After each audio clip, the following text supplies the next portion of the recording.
Hey, it's Amber, and today I'm going to show you how to make this really cool sports poster effect. You could honestly do it with anything. I think gymnastics would look really cool. Anyway, without further ado, let's get into it. Also, if these are too fast, please comment down below. I am happy to make slower walkthrough versions.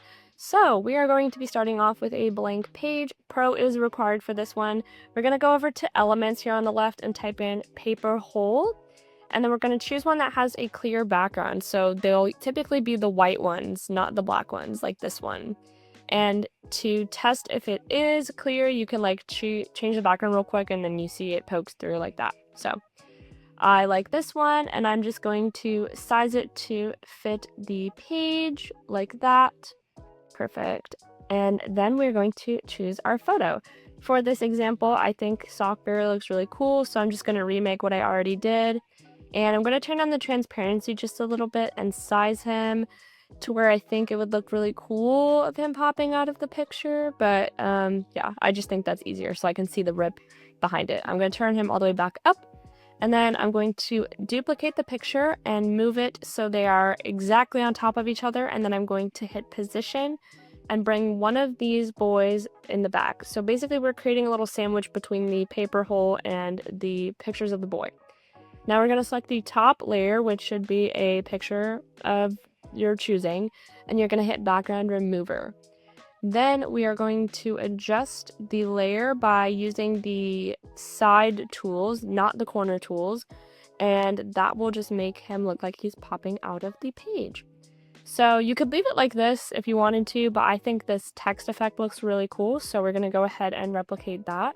For this, I typed goal because I couldn't think of anything else, but you could type your player's name, you could type the team, whatever you want. So I'm going to use the text I used yesterday, which was organic stencil. I think it looks very soccer themed. Then I'm going to make it fit with the color scheme. So for that, we're going to hit add a new color. It's like the dropper tool, and just click on the jersey, and that gives me the same color. Now I'm going to duplicate the text all the way down, and I have my margins here turned on, so that just makes it a little easier. And then to get that gradient effect that you see here, we're just going to turn on the transparency on the individual ones. So the top one will stay at 100, as you can see, and then we're going to adjust the other ones. So let's do like 65, maybe 40 something, 30 something, 20 something ish, and then maybe single digits. So now it's got a good little gradient going on. Then we're going to select every single word that you just adjusted, and you're going to hit the 3 dots and then download selection and choose transparent background. I have it on PNG as my file type. Then we're going to download that.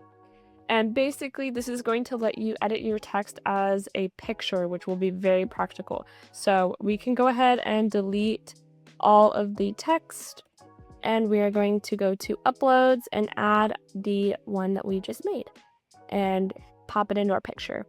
Now I'm just going to reposition that where it was, and then we are going to send it behind the boy. Now there are still some things going on here, obviously. So we need to bring the hole in front. So what we're going to do is we're going to click on the paper layer and duplicate it and drag it to where it's aligned with the paper layer that's in the back. Then we're going to hit background remover, which should just take the rip, as you can see. And now we have to get rid of the text that is in the hole, basically. So we're going to click on our text image layer and hit background remover. And this one is kind of tricky. There might be better methods out there, but I haven't found one yet. We're basically going to try and memorize where the words are being cut into. So the second, third, fourth ones are being cut into. So we click on background remover again, and it removed some. So we're just gonna restore that real quick. And then let's remember what it was. So second, third, fourth, like right there. And you're gonna estimate where it was. So that was actually pretty good. I'm gonna go on the third and fourth one, go back and just erase a little bit more. And I think that looks pretty good. So now we go back to position, and this is just easier if you're working with layers like we are today. We're going to click on the boy that has the background removed, duplicate it, move it to where it is lined up with him, and boom, done. I think this looks so cool, and like I said, there are many other different ideas you can do with this. I'm going to put up a couple of my other ideas on the screen if you need some inspiration. But yeah, I hope this was helpful. Feel free to subscribe for more tutorials or request one down in the comments. I hope you have an amazing day, and I will see you guys in the next video. Bye.